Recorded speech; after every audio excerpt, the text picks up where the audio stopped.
Flaches Auto, trotzdem 2 Einzelbetten und ganz viele Highlights, die Lastrada sonst auch für sich hat. Das ist der Lastrada Avanti E. Ich zeige euch heute, wo die Unterschiede zum EB sind, wo ihr darauf achten müsst bei eurer Konfiguration und was der Avanti E sonst noch so Besonderes bietet. Ich wünsche euch ganz viel Spaß bei dem Video und bevor es losgeht, erstmal ein paar Eindrücke, damit ihr wisst, was euch erwartet.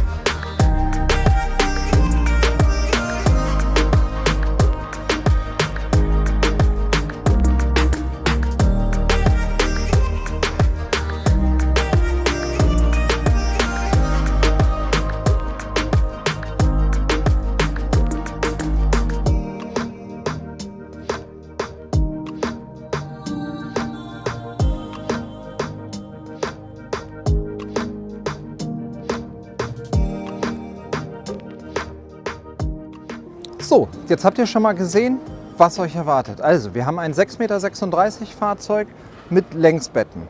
Grundriss auf der Grundrisszeichnung im Prinzip identisch mit dem Avanti EB und trotzdem eigentlich ein komplett neues, anderes Fahrzeug, weil, und das fällt von außen gleich auf den ersten Blick auf, wir haben ein flaches Auto. Nahezu alle Lastrada, die wir momentan verkaufen, sind so hoch wie der schicke Avanti C hier neben uns. Alles, was jetzt als Avanti E oder L kommt, ist die normale Höhe. Das heißt, wir haben 2,65 Meter und Lastrada verzichtet bei dem Fahrzeug ganz bewusst auf den Doppelboden, den wir sonst in allen Fahrzeugen haben. Alles andere kriegt ihr in der gleichen Qualität wie bei den anderen Autos. Von außen sieht er erstmal aus wie ein ganz normaler Ducato. Was beim EB ja eine Besonderheit ist, sind unsere langen, ich sag mal, Schießschartenfenster. Die sitzen beim EB eigentlich höher. Die haben wir aber hier schön auf der Höhe und das werden wir gleich von innen sehen. Dadurch habt ihr trotzdem die volle Bewegungsfreiheit im Bett, ordentlich Licht und Luft, aber eben keine weiteren Einschränkungen, wenn ihr im Bett liegt. Ansonsten haben wir hier von außen die Außenfarbe Imperial Blau. Die wird leider in Zukunft nicht mehr verfügbar sein, weil Fiat ab Modelljahr 22 deutlich die Farbpalette zusammenschrumpft und alles, was nicht in irgendeiner Nuance grau ist, wird zur Sonderfarbe und damit eben etwas komplizierter.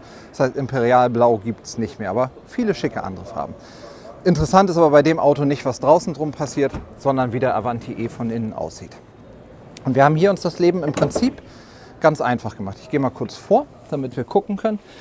Wir haben hier vorne im vorderen Bereich die Grundidee vom Avanti L genommen. Das heißt eine ganz klassische Vierersitzgruppe, die Zweiersitzbank, Sitze und alles gedreht. Und dann hinten die Einzelbetten aus dem Avanti EB dazu gepackt. Und das alles mit ein paar schönen Details verfeinert. Und wo die Details sind, das schauen wir uns jetzt an. Der größte Unterschied und was Lastrada zumindest im Fiat-Bereich noch nicht gemacht hat, ist, dass wir hier vorne einen anderen Durchstieg haben. Und zwar haben wir bei allen anderen Autos habt ihr entweder hier das Fach, wie beim Avanti L oder bei den anderen Fahrzeugen die höheren Fächer, oder wie beim F das Hubbett. Hier ist es jetzt so, dass wir, das kennt man vielleicht aus dem Regent S, also dem Mercedes-Modell, haben wir so ein bisschen das Beste aus beiden Welten. Ihr habt, wenn ihr wollt, hier oben eine Ablage, die man einfach als normales Staufach benutzen kann. Aber um im Alltag oder wenn man das Fach nicht braucht, einfach mehr Bewegungsfreiheit zu haben, kann man das Ganze auch hochklappen. Dann bleibt immer noch ein kleiner Stauraum und vor allem ist der Durchstieg nach vorne einfach super. Was Lastrada typisch natürlich beim Avanti E genauso gut geht wie bei jedem anderen Fahrzeug ist, dass ihr euch in der Konfiguration komplett frei austoben könnt. Und hier hat zum Beispiel derjenige, der das Auto konfiguriert hat, gesagt, ich möchte Holzdekor Ahorn, ich möchte mattweiße Klappen und ich möchte Polsterstoff Unico. Und da haben wir zwei, den können wir wahlweise einfarbig oder zweifarbig haben. Und hier ist er jetzt in Nachtblau mit Silber, so heißen die beiden Stoffe. Und das Ganze, dem kann man noch einen oben drauf setzen. Wahlweise könnt ihr hier die Wände dann eben auch noch in Grau, wie das hier ist, haben. Oder in dem Sandbeige. Das seht ihr in ganz vielen anderen Videos von uns. Und das muss man wirklich sagen, kein Lastrada gleich dem anderen. Ihr müsst euch damit einfach auseinandersetzen.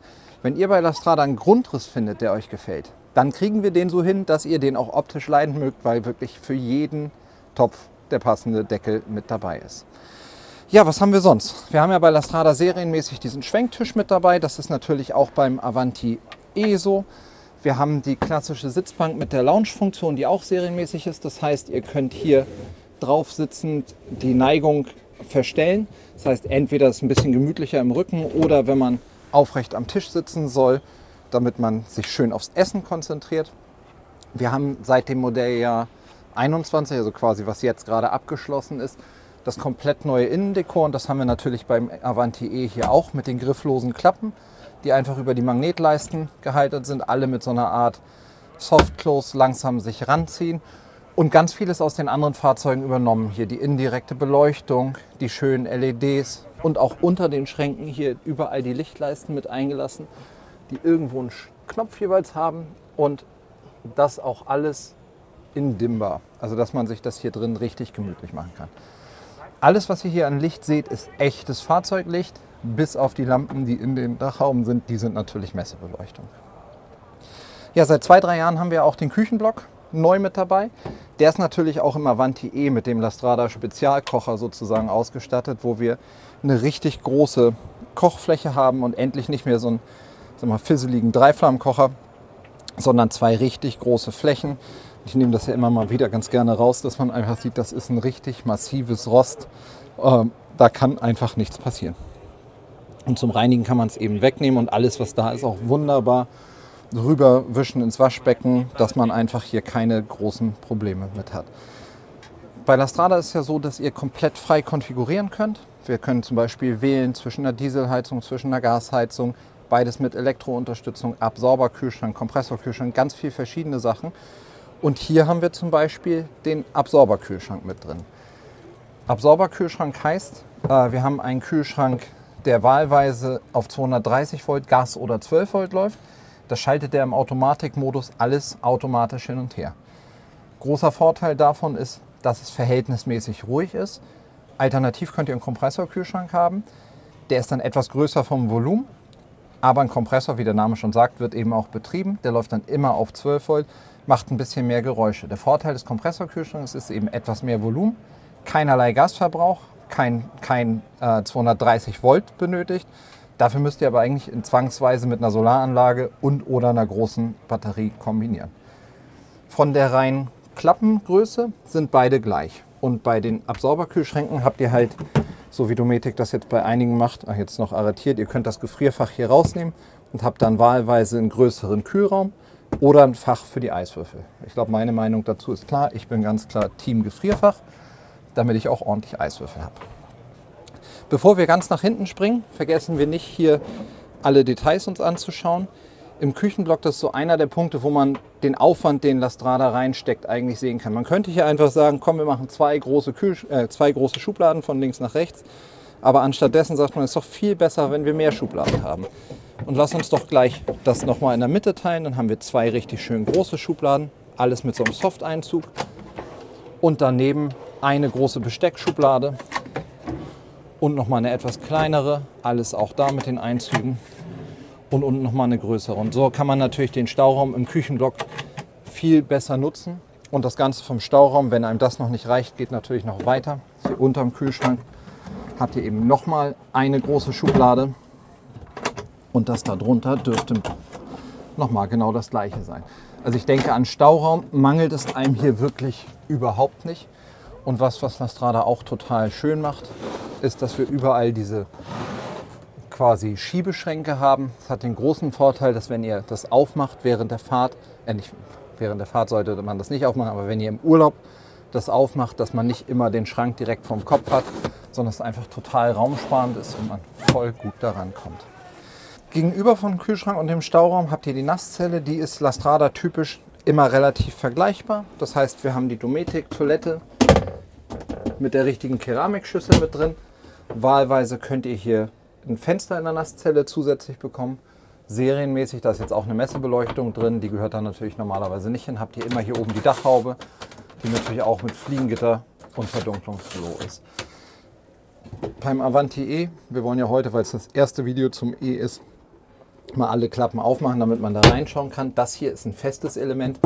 Da sind schon Verstrebungen vom Fiat. Dahinter habt ihr aber auf der linken Seite Stauraum. Und geduscht wird ganz normal mit umlaufendem Vorhang. Und dann wird der Kollege hier einfach rausgezogen. Grundsätzlich ist das, glaube ich, eine Dusche, die sowieso in der Praxis nicht allzu häufig benutzt wird. Aber wenn man jetzt nicht unbedingt mein Format hat, dann kann man das durchaus mal machen. Bei vielen Autos bauen wir eben zusätzlich noch eine Außendusche ein, dass man sich, wenn man vom Strand kommt, nochmal schön die Haare oder sonst was abspülen kann. Insgesamt seht ihr schon, es ist alles einen kleinen Tick enger, als wir das im Avanti EB haben, weil uns einfach die 25 cm Außenhöhe fehlen. Wir stehen hier ein bisschen tiefer und das ist dann auch der Unterschied, weshalb wir hinten zum Bettbereich uns ein bisschen schlank machen müssen und das Bett hier insgesamt ein bisschen höher ist. Und das ist, glaube ich, auch der Punkt, an dem wir jetzt gleich mal den direkten Vergleich zum Avanti EB ziehen. Wir gucken uns hier die Bettmaße an, wir gucken uns die Höhe nach oben an und dann den Stauraum drunter. Und die gleichen Maße sollten wir beim Avanti EB auch nochmal nehmen. Und vielleicht versuchen wir was ganz Verrücktes. Wir springen immer hin und her. Wir nehmen jetzt erstmal hier alle Maße und machen immer EB, EB. Mal gucken, ob das klappt. Wenn es zu chaotisch ist, machen wir es beim nächsten Video wieder anders. Bevor wir damit loslegen, vielleicht noch mal ein kurzer Blick unter die Matratzen und in den Stauraum. Bei der Strada wie immer diese mega dicken Matratzen mit dem punktelastischen Lattenrost drunter, die man sogar noch mal punktuell verstärken kann. Der Schlafkomfort hier ist echt richtig, richtig gut. Und das Bett hinten kann man zusätzlich noch hochklappen, um ein Fahrrad reinzuschneiden. Unterm Bett, das sind die Matratzenteile, die ihr braucht, um das Bett zum Doppelbett zu machen. Eine riesengroße Schublade hier vorne. Da habe ich jetzt die Füße an der falschen Stelle. Eine zweite riesengroße Schublade. Hier unter mir den Durchgang zur Garage, da brauchen wir nicht reinschauen. Aber auf der Seite klappen wir auch nochmal hoch, dann kann ich das besser zeigen. Hier den Kleiderschrank, der schön versteckt ist und was übrigens auch total charmant ist. Hier oben mit nochmal eine Beleuchtung. Die hat hier normalerweise genau da den Schalter, dass man einfach so eine Art Nachtlicht hat und sich nicht die Haxen bricht. Und klein und versteckt haben wir hier irgendwo noch eine zusätzliche Schublade, die flach ist, aber die zum Beispiel alles, was ihr so an Büchern oder sonstigen Sachen braucht, wunderbar mit verstecken kann. Man sieht schon, ich sitze hier etwas höher, ich habe ein bisschen weniger Raum nach oben und ich habe die Fenster nicht wie beim EB hier oben, sondern ein bisschen tiefer, weil einfach die Höhe des Autos fehlt und dadurch die Fenster an einer anderen Stelle sind. Genauso wie im EB habe ich aber Stauraum ohne Ende. Ich mache hier einfach nur mal kurz uns die Schränke auf, 3 links, 3 rechts und einfach nur noch mal darauf hingewiesen. Es ist ja immer nur eine Kleinigkeit, aber guckt euch einfach mal die Scharniere an. Wir haben 2 Scharniere pro Klappe. Das Scharnier ist am Deckel mit 4 Schrauben und am Schrank mit 4 Schrauben. Das heißt, wir haben hier 16 Schrauben pro Scharnier, 16, 32, 64 mal 2, 128, nochmal 32 dazu, 160 Schrauben alleine nur, um hier die paar Fächer festzumachen, die man übrigens auch alle ganz lässig zuschmeißen kann und die dann Stück für Stück pock, pock zufliegen. Schön, oder? Also, es wird jetzt verwirrend. Wir springen jetzt hin und her. Wir sitzen im Avanti E, dem flachen Auto. Dort haben wir linkes Bett, also Bettfahrerseite, 1,85. Bettbeifahrerseite 1,95. Und jetzt sitzen wir im Avanti EB. Bettfahrerseite 1,85. Bettbeifahrerseite 1,95. Das schon mal gleich. Jetzt sind wir wieder zurück im Avanti E. Breite 1,89. Höhe über der Matratze 86. Höhe unterm Schrank 54 cm. Breite an derselben Stelle gemessen 1,94, wahrscheinlich weil es ein bisschen weiter unten ist, einen kleinen Tick breiter. Höhe, und das ist jetzt der Riesenunterschied, 1,7 Meter, fast 1,8 Meter. Höhe unterm Schrank 81, knapp 82 cm. Und das ist, glaube ich, auch der Punkt, da braucht man eigentlich, kann man sich diesen Messer sparen. Wenn ich hier sitze und ihr euch die Bilder gegeneinander seht, seht ihr, hier ist es im Avanti EB deutlich großzügiger. Dafür ist das Auto aber eben auch deutlich höher. Wir wollen jetzt aber ja wissen, wie es im Avanti E aussieht und deswegen gucken wir uns jetzt an, wie im Avanti E unterm Bett der Stauraum ist. Hier haben wir die 2 kleinen Fenster, was so ein bisschen das Strada als Einzigartigkeit bei den Längsbettenfahrzeugen hat. Wenn wir dahinter gucken, haben wir einmal La Strada typisch Die Wandverkleidung mega aufwendig gemacht und auch hier mit dem Überlappenden, dass wenn die Türen sich schließen, das hier genau zusammenkommt und anstatt auf nacktes Blech, wie bei den meisten anderen Fahrzeugen, ihr einfach eine isolierte Wand habt, die A, ein tolles Raumgefühl macht und B, eben auch Feuchtigkeit schluckt, wenn man so Luftfeuchtigkeit hat, viel Geräusche und eben toll isoliert. Ja, bei allen Fahrzeugen könnt ihr ja hinten das Bett hochklappen, das haben wir ja drin schon gesagt. Und darunter habt ihr eben den großen Stauraum. Jetzt habe ich mein Messgerät wieder weggesteckt. Da ist es. Das wichtigste Tool beim Autos zeigen. Höhe hier hinten drin, 86 cm. Und von links nach rechts, das machen wir heute mal locker hinterm Rücken, 1,83,5.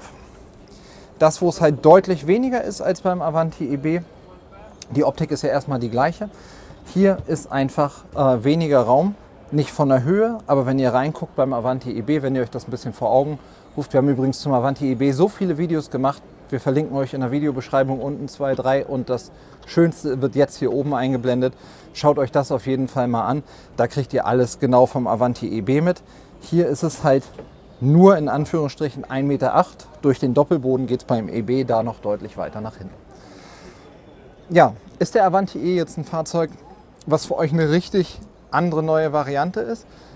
Ich glaube nicht, dass es was spektakulär Neues ist, aber ich glaube, dass es ganz viele Dinge, die Leute am EB gestört haben, zusammenführt. Er ist nicht so hoch, er ist deutlich kleiner und natürlich hat ein flaches Auto auch ein ganz anderes Gewicht. Das heißt, wir haben riesen Gewichtseinsparungen, alleine schon dadurch, dass uns 25 cm Blech, Holz und Ausbau über 6 Meter Länge letztendlich fehlen oder 6,36 Meter ja sowieso. Und es gibt halt viele Leute, die sich mit der Außenform der hohen Autos überhaupt nicht anfreunden können. Und hier habt ihr so ein bisschen die Highlights der Lastrada-Welt mit dem tollen Schlafkomfort, mit der hohen Individualisierung, mit einem wahnsinnig hohen Ausbauniveau, was die Qualität angeht, gepaart mit dem, was eigentlich ihr eher bei den einfacheren Fahrzeugen findet, flach und etwas ja, von außen einfach defensiver. Ist nicht so groß wie so ein Avanti EB. Ich merke, dass das durchaus Interesse ist für bestimmte Leute. Da muss man einfach so ein bisschen gucken. Für mich zum Beispiel, weil ich einfach sehr groß bin, das hat man ja eben gesehen, während ich jetzt mal ganz kurz mein Telefon lautlos mache, damit ich mich weiter mit euch unterhalten kann. Für mich zum Beispiel ist es so, dass mir hier vorne am Einstieg zum Bett einfach ein bisschen Raum fehlt. Das ist aber natürlich auch einfach meiner Körpergröße und meinem Bauch geschuldet. Avanti E oder Avanti EB? Am Ende liegt es im Auge des Betrachters. Ihr müsst einfach für euch entscheiden, hohes Fahrzeug oder flaches Fahrzeug, mehr Stauraum oder weniger Stauraum, mehr Gewicht oder weniger Gewicht.